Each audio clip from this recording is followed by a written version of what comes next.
Hello everyone, welcome back. In this video, we'll be discussing about the last problem of today's weekly contest, apply operations to maximize score. The problem is very interesting application of finding the nearest smallest or nearest largest element. If you haven't thought of this problem in that direction, I would strongly encourage you to consider this as a hint and try to solve this problem by yourself. So with that, let's get started. The problem states that you are given a array nums of n positive integers and an integer k. Initially, you have a score of 1 and you want to maximize the score by applying the following operations k times. The operation is you will choose any non-empty subarray that you haven't chosen previously, and you will choose an element x of this subarray which have the highest prime score. If there are multiple such elements, you will choose the one with the smallest index, and you will then multiply your score by x. So you have to return the maximum possible score after applying the operations at most k times. So again, what is the operation? Operation is you have to pick the element which have the highest prime score, and if there are multiple such, you have to pick the smallest one. And what is prime score? Prime score is defined by the number of distinct prime factors of x. So in case of 300, the prime score would be 3 because 300 has 3 distinct prime factors. So let's take one example. Let's say num says 83938. So in this case, k is 2. So what we can apply this particular operation at most 2 times. So initially our score is 1. Now what they are saying is, let's choose this subarray which contains this subarray which contains only 9. Now in this subarray, what will be the score? Score would be multiplied by 9 itself, because there is only just one element, right? So because there is only one element, you can't pick any other element, so score will be multiplied by 9. Now second, they choose this subarray 2 comma 3. So in this case, the score would be multiplied by the element which have the highest prime score. So prime score of 9 is 1, prime score of 3 is also 1, because both have one distinct prime factor. But if there is multiple such element, we have to choose the one with the smallest index. So because both of them has a prime score of 1, we will choose 9 as the multiplier, because 9 is the one which have the smallest index. So after this operation, your score would be multiplied by 9. So previously your score was 9, and after this operation your score will become 9981. So this is the maximum score that you can get, and hence 81 is the answer. So hope the problem statement is clear. Now how to solve this? Notice that you have to apply at most k operations. So notice the word at most. So first we need to figure out, does it make sense, or in which scenario did it make sense to not apply k operations and still get the largest score. So notice that we are always multiplying our score with one of the element in this array, nums of L to R. Now every element in this array is greater than equals to 1. So whatever score we will be getting, that will be always multiplied by something which is greater than equals to 1. So in worst case, we will multiply by 1. In this case, the score will not change. So it almost in all the scenarios, it doesn't make sense to skip some operations, because even if you apply those operations, remaining operations, the worst thing that can happen is you will multiply your score by 1, so your score will not change. So this at most is something we can ignore for sure, because as we discussed, the worst thing is you will multiply your score by 1 and your score would remain the same. Now given this array, we have to figure out what is the maximum score possible after applying exactly k operations, right? Not at most. Now we are saying we will apply exactly k operations. So notice one thing, we have to maximize the score, right? So maximizing the score would simply mean that we will try to multiply with as greater element as possible. So in this case 31 is the largest element, right? So we will try to multiply 31 as many times as we can, right? Now notice that the number which is largest doesn't mean that it is the number which have the maximum prime score. So in this particular example 31 is the largest element, but this has just one prime score, because 31 has just one prime, which is 31, while 30 has a prime score of 3 because 30 has 3 prime factors, 2, 3 and 5. So the one which have the largest prime score might not be equal to the one which have the largest value. So basically what we need to do, we need to figure out how many times we can take 31, how many times we can take 12, 14, 6, 30 and 18. Now we will take the largest element, we'll start on the largest element and we'll keep on taking the elements until we hit k. Notice we have already proved that it doesn't make sense to skip the elements in this particular scenario. So we will keep on taking this until we hit k. So in other words, we will do something like this. We will try to figure out how many times we can take 31, let's say it is x1, how many times we can take 30, let's say it is x2, and so on and so forth. So now we will just sort the array in terms of the largest values. Now we will keep on taking the elements in this order until we hit k, and that will be the maximum possible answer. Now the next part of the problem is how to figure out this x size for each of the element. So let's see how to do that. So we need to figure out what is the how many times we can multiply the score with element at the ith position. So for example, in this case, let's say I is this 31. So in this case 31 can be multiplied only one time, because if you take any other element, any other subarray, if you take this subarray, in this subarray 31 and 12 both are there, and 12 has larger prime score.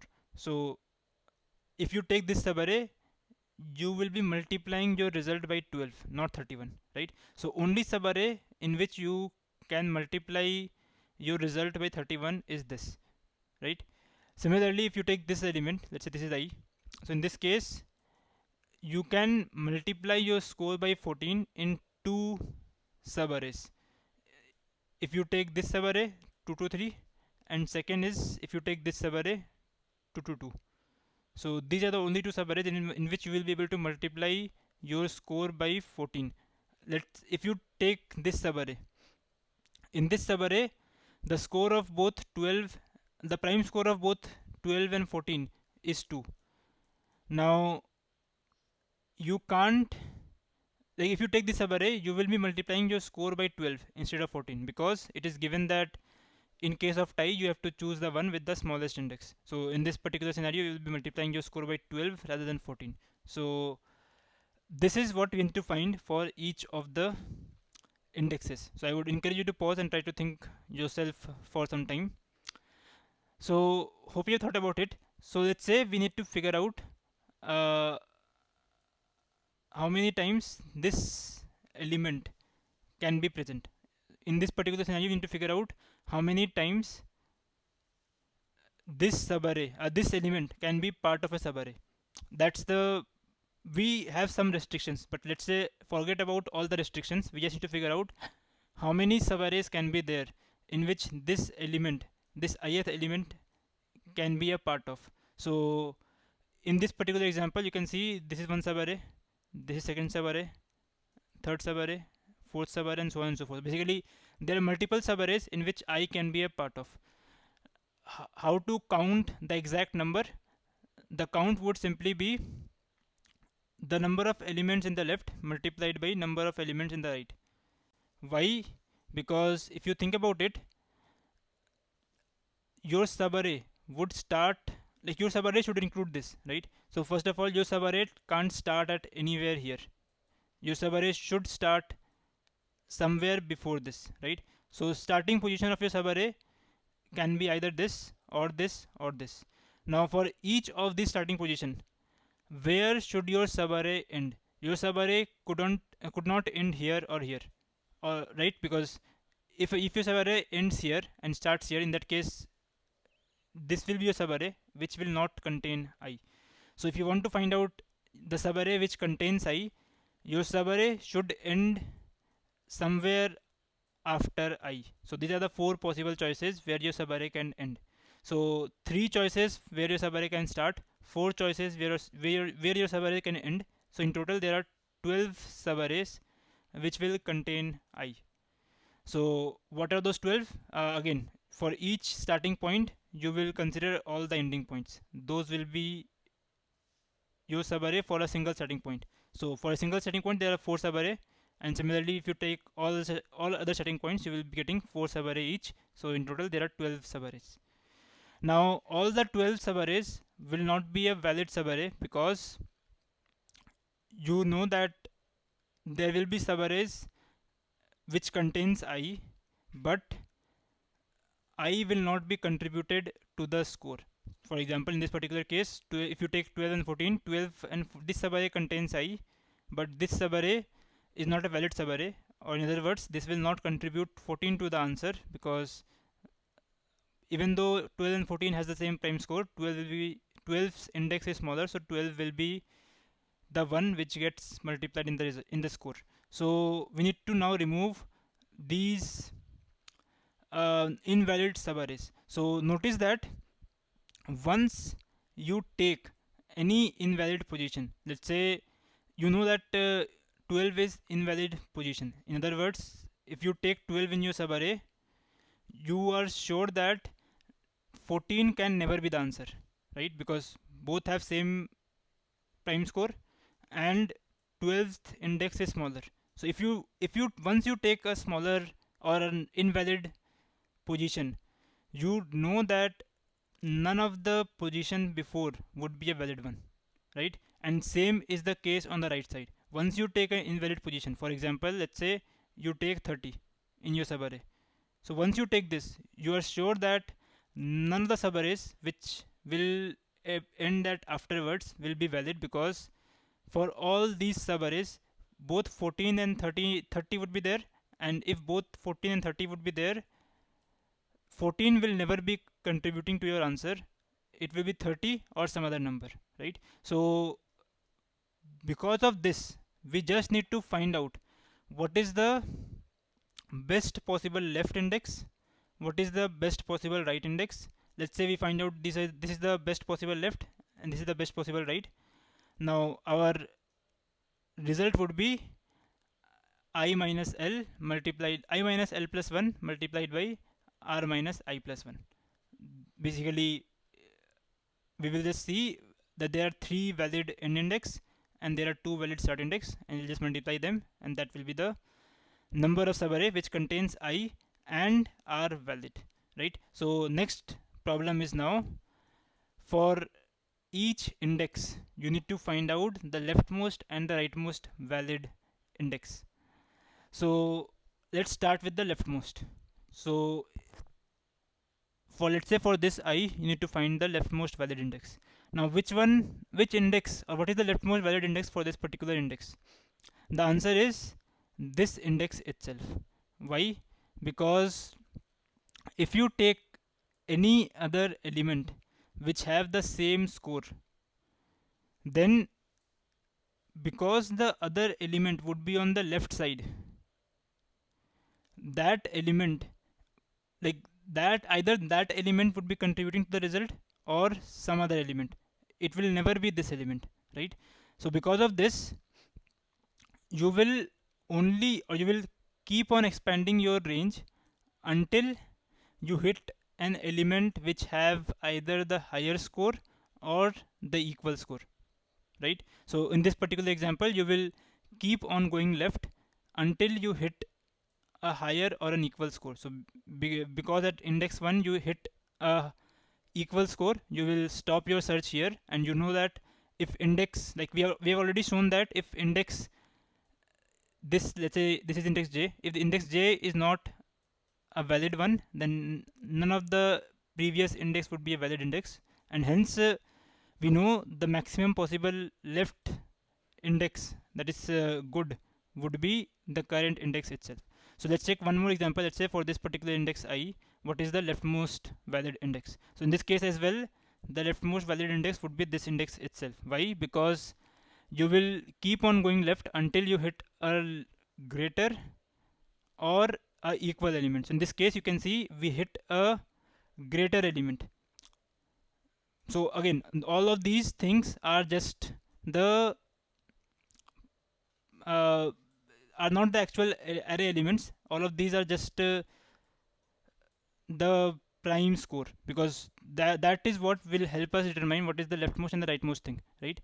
So that's why we are now just working with the prime score, and with prime score what we have said is for each index we will go to the right, to the left, until we hit an index which is either smaller or greater, which is either greater or equal. And if we found one such index, we can stop our search here, because we have already proved that none of the index before this would be a valid index.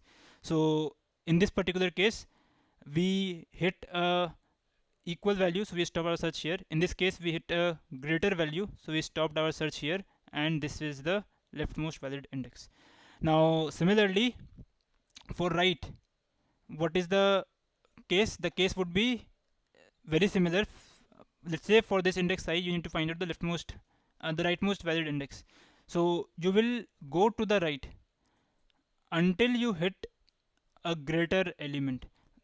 So in this particular case, there is no greater element at all. So basically, you will stop. You will say that this is the last index is the rightmost valid index. Similarly, for this particular index I, you will keep on going right until you hit a greater value. Notice that this time you don't need to worry about the equal values. Why? Because you know that the current index I would always be before any of these indexes, right? So if you take any subarray that contains I and any other element which is equal, I will always be preferred over any of these, right? So that's why we will, in this particular scenario, we will keep on going until we hit a greater element. So only difference between the left and the right part is, in the left we will keep on doing our search until we hit an index which is either greater or equal, and in right side we will keep on searching in the right until we hit an index which is either greater, right? Now implementing it naively would take you order n square time, because you will be iterating on the left, and in worst case you will be iterating over all the elements in the left, so that will take order n square time. But if you look closely, this is nothing but finding out the previous greater element. So both, we need to find out the next greater element for the right side, and need to find out the previous greater element for the left side. Only difference is how you choose the comparator. So let's say there, like if you know, like previous, finding out previous or next greater element is a very standard question which can be solved using stack. So let's say there is a stack which contains 2 1 or maybe 3 2 1. Now let's say you want to push 2. Now currently we are finding out the leftmost index, right? So for this leftmost index, what will we do? We'll say we will keep on popping the elements until it is less than 2. Why not less than equals to? Because we want the index like which is greater than, which is equals to 2 as well, because that the index which is equals to 2 is also considered a greater index, right, in this particular scenario. So we will just pop this index when we are finding out the leftmost index. But if this is the rightmost thing, let's say if we are finding out the rightmost thing and the stack is exactly similar, it contains 1 2 and 3, and again we want to, the new element that we are trying to find the value for is 2. So in this case we will pop both 1 and 2. Why?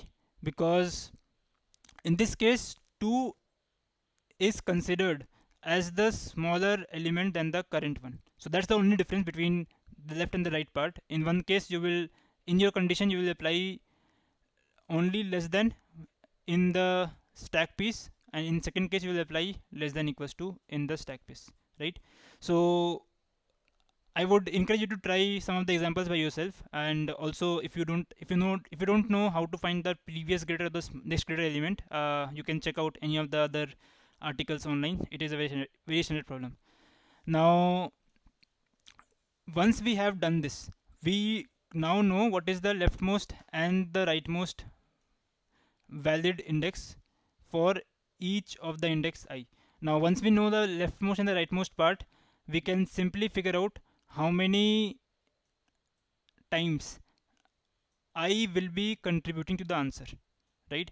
So if we have figured that out, this is how it will look like. So we will say 31 will be contributed one time in the result.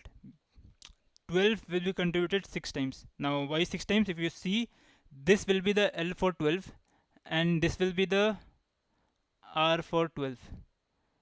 So this is currently I, right? So if you see, the left index which is less than or greater than equals to is this index, and the right index which is greater than is this index. So in the left side there are two values, and the right side there are three possible end index. So in total there will be 6 subarrays. In other words, this 12 will be contributed or can be contributed 6 number of times. So in the similar fashion, we have figured out the value for other indexes as well. So for 14 will be contributed 2 times, 6 1 time, 30 10 times, and 18 1 time. So finally, if you remember, we have started with this. We have said that we will figure out how many times each of these elements will be contributing to the answer, and then we will simply take the element in the order of largest to the smallest. So in this case, let's say k is equals to 14. So what you will do, you will start from here. You will say, okay, I will multiply my result by 31. So 31 I can do for one time. So I will just multiply 31 to my result, and then 30 I can multiply 10 times. So how many we have taken already? 11. So we'll just multiply 30 10 number of times, right? And then we still have to take 3 more, right? So we'll say, okay, 18 we can take one time. So let's take 18 one time. We still have, like, up till this we have taken 12, so we still have to take 2. So 14 we can take 2 times, so we'll just take 14 2 times, right? So this will be the final answer, and we are sure that this is the maximum possible result because we have taken the element from largest to the smallest, right? So hope this entire solution makes sense. Now just one last piece. If you think about this, 30 to the power 10, this 10 can be up to k, right? So in worst case what can happen, let's say a single element is equals to k in worst case. So what is the maximum value of k? Maximum value of k is 10 to the power 9. So this single element can be up to 10 to the power 9. So you have to multiply 30 10 to the power 9 times, and if you do that, that will exceed the time limit itself. So to solve that, we can use something called fast exponentiation. If you know about it, you can skip this part. Otherwise I will just explain what it is in a very short way. Let's say you have to take you have to do 30 to the power 10, right? And you don't want to multiply 30 10 times because that is something which is not feasible. And as in current approach, this 10 can be up to 10 to the power 9, so it is not feasible to multiply 30 10 to the power 9 times. So what usually we do, we just take 10. So notice that a to the power x1 multiplied by a to the power x2 is simply a to the power x1 plus x2, right? So on the power, it usually sums up and you do multiplications. So that's where we just take 10 and convert it into decimal. So this is the binary. So this is the binary representation of 10, right? Now what you will do, you will say, okay, I can simply figure out the values in the power of 2's. So I know the value 30 to the power 0 is 1, 30 to the power 1 is 30, right? And 30 to the power 2 will simply be 30 to the power 1 multiplied by 30 to the power 1, because as we discussed, this 1 plus 1 will become 2, and it will give me the value of 30 to the power 2. So basically you will multiply this 2 times, and this will give you this value. In the same fashion, 2 plus 2 is 4. So you will multiply this 2 times and you will get this value. And similarly, you will get all other values as well. Now, till what you have to go, you have to make sure that you have everything until the maximum power of 30. And maximum power of 30 in this case is 10 to the power 9. So basically you have to go in the worst case of 30 to the power 10 to the power 9. And if you think about it, you will not have to fill more than 30 elements here, because 10 to the power 9 will be less than equals to 2 to the power 30. So you will fill this array in almost constant time, right? Now once this array is there, what you can do, you can simply go to this array and see what all indexes are set. In this case, these two indexes are set, so you will just take the values at those indexes and multiply them. So in this particular case, this is 8, right, and this is 2. So you will simply take the values at 8 and 2 and multiply them. Now if you do multiply, this 8 plus 2 would be the final result. So basically you will get the value of 30 to the power 10, and that's what you want. Now how many things you have to multiply at max? Log n things, because you know that like in binary representation of any number, there will be only log n number of bits set. So in worst case, you will be doing this log n multiplications, and you will get the value of 30 to the power 10, right? So how would the pseudocode look like? The pseudocode is very straightforward. It would look something like this. So let's say you have to find the power of a to the power b. So in this case, what we will say, we'll simply figure out the powers of a in the binary powers. So we'll first find the power of, we know that 30 to the power 0 is 1. Sorry, this is 1. And similarly, 30 to the power 1 is 30. So power of a to the power 1 is a. So this is a to the power 1. Now for any other thing, what we will do, we'll simply multiply the j minus 1th thing twice, and that will give me the next power, which is j, right? Now once we have this, we can simply find out the binary representation of b, and whichever bit it's set, we can simply multiply our result with that particular power value. And once we do that, we'll get the value of a to the power b, right? Notice that I haven't shown any modulus here, but in usual problems it comes with a modulus as well, because if you can't multiply a number if you can't afford to multiply a b number of times, it also means that the number will not fit in the usual 64-bit integer. So it almost always it comes with a modulus factor as well. So after every multiplication you have to do something mod m. In this question as well, you have to return it modulus 10 to the power n plus 7. So every multiplication that you're doing here will be associated with modulus m, right? So just to reiterate the entire piece, what we have done, we have to find out the maximum value, and maximum value we have seen that can be found out only by taking the max element as many times as we want, as we can. So for that, we simply figure out the strategy where we can say how many times a number can be chosen, and then we'll keep on taking the numbers in the order of largest to the smallest.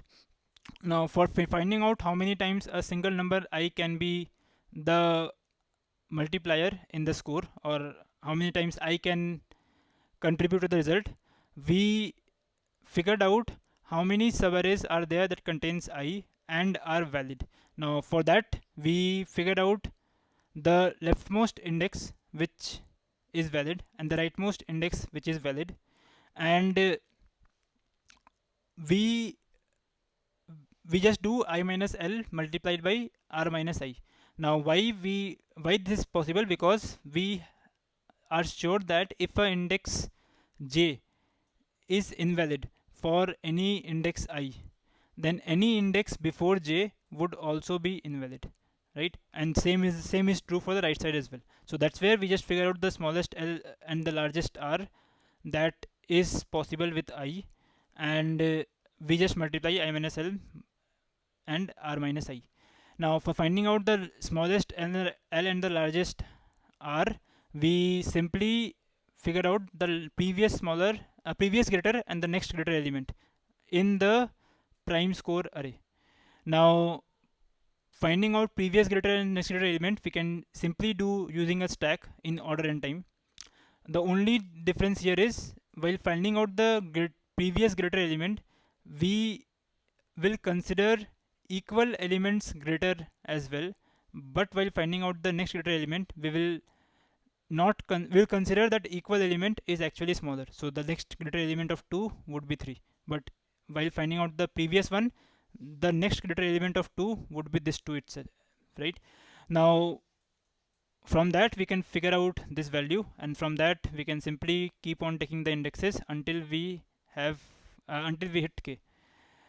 And finally, a single number can be multiplied many number of times. So for that we have to use fast exponentiation. That will take log n time. So for the entire algorithm would just work in order n log n. So I am not showing the pseudo code because this entire thing is very straightforward. Only thing that is tricky here is to just implement the leftmost and the rightmost valid index, and that can be done using a stack. So next we're looking at the code, but before that I would always encourage you to code this entire thing by yourself before looking at the code piece. So the code is straightforward. We build the sieve because we need to find out the prime score. So finding out prime score, we need to figure out like one way is to just do it using sieve, or you can just because the number is only up to 20 to the power 5, you can simply build an array of primes beforehand and use that here as well. Now after that we figure out the prime score of each of the indexes, and then as discussed we figure out the left and right index for each index j. So for the left one, as we have said, we will consider equal elements as greater as well. So we will not pop the equal element. It means equal element is also a greater element. So while finding out the right, equal element are smaller, so we'll pop the equal elements as well while finding out the next greater element. Now once we have L and R, we can simply build this frequency value and frequency array, basically this array, and sort it. So this array would look like nums j comma possible, which possible is I minus left I multiplied by right I minus I. Now after we have done this, we'll just sort it and we'll keep on taking the elements until we hit k. So from we can take the current element current dot s number of times. So we'll take this element either this many number of times or k number of times, whichever is minimum we'll take that. And finally we have to multiply. Let's say we take this element 10 times, so we have to multiply 30 10 times. So we'll just use fast power for that. Now coming to other functions, which is prime score. So this is straightforward. We have built sieve, so we know that what is the smallest prime which is dividing x. So we figure out the smallest prime which divides x, and we just divide x by that prime until it is divisible. And because we just found one prime, so we incremented our result. So we'll keep on doing this and we'll find out all the primes. Now after that, this fast power is so this is just an alternate way of writing this particular function. Notice that you don't need to build this array at all, because you can build this while into this loop. So that's what I have done in this particular function. But if you are new, I would encourage you to not look at this and instead code this particular pseudo code by yourself. So hope this entire solution makes sense. If you have any doubts in any of the piece, feel free to post them in the comment section below. I would be able to answer. If you like the video, give it a thumbs up and do subscribe if you're not already. And I will see you in the next one. Thank you.